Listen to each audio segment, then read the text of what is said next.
So, good day ma'am, good day classmates. So, this is our report about Philippine history, spaces for conflict and controversies, prepared by Melquicedec and Edreigner Alejandro.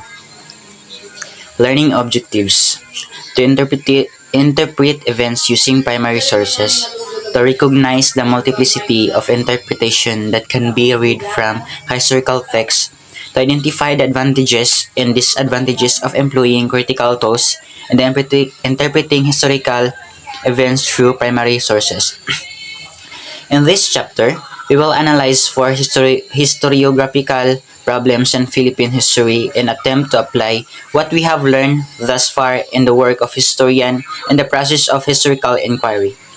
Earlier, we have been introduced to history as a discipline, the historical method, and the context analysis of primary sources.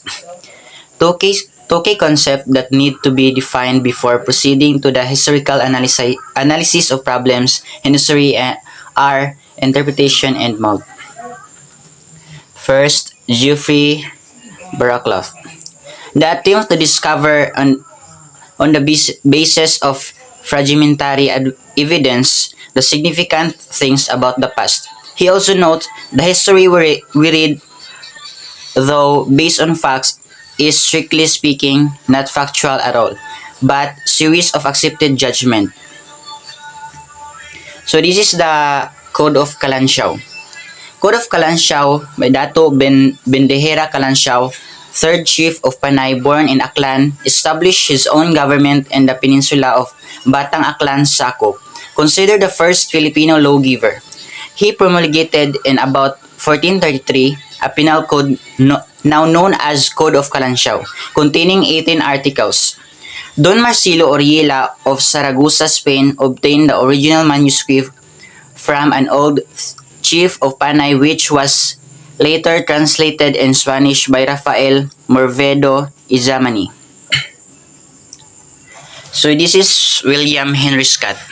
William Henry Scott it was only 1986. It was provide a hoax when William Henry Scott, then a doctoral candidate at the University of Santo Tomas, defended his research on pre-history sources and Philippine history.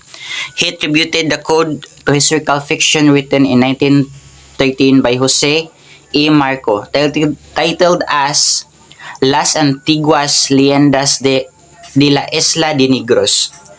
Marco attributed the code itself to a priest named Jose Maria Pavon.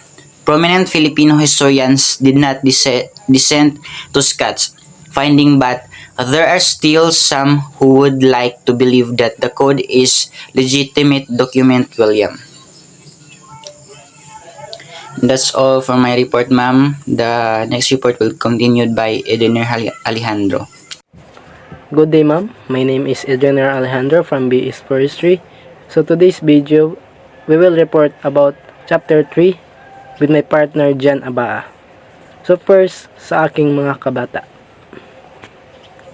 It is a poem purportedly written by Jose Rizal when he was 8 years old, and is probably one of Rizal's most prominent works. There is no evidence to support the claim that this poem, with the now immortalized lines, hindi magmahal sa kanyang salita, mahigit sa hayop at malansang isda, that was written by Rizal, and the evidence against Rizal's authorship of the poem seems all unassailable.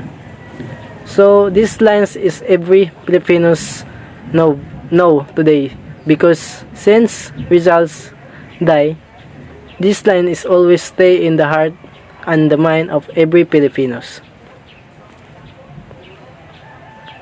There is no manuscript of the poem handwritten by Rizal. It was published in 1906 in a book by Hermenegildo Cruz.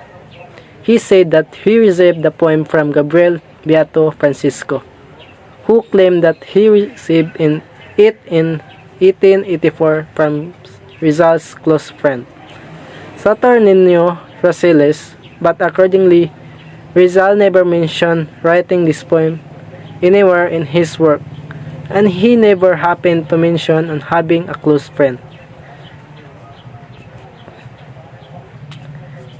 In further criticism of the poem reveals more about the wrongful contribution of the poem to Rizal.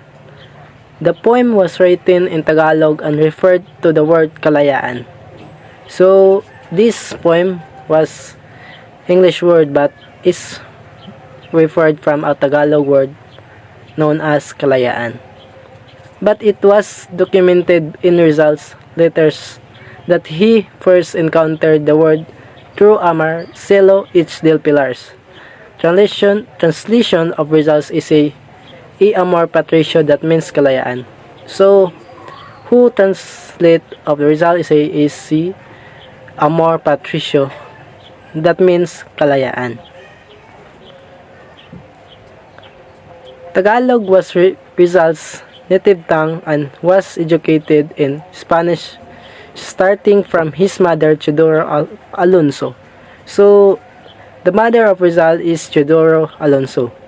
This poem's spelling is also suspect. The use of letters T and W replace C and U, respectively, was suggested by Rizal as an adult. If a poem was indeed written during his time, it should use the original Spanish orthography that was prevalent in his time. So, when Rizal do a poem, he also suspect and use the letters K and W to replace C and U for his time. Multi-perspectivity. So the following is with the several possibilities of interpreting the past. Another important concept that we must note is multi-perspectivity. So inside of multi-perspectivity is the important concept that what is results do in her life. So this means that there is multitude of ways that by which we can view the world, and each could be equally valid and at the same time equally partial as well. The historian decides on what sources to use, what interpretations to make more apparent depending on what his end is.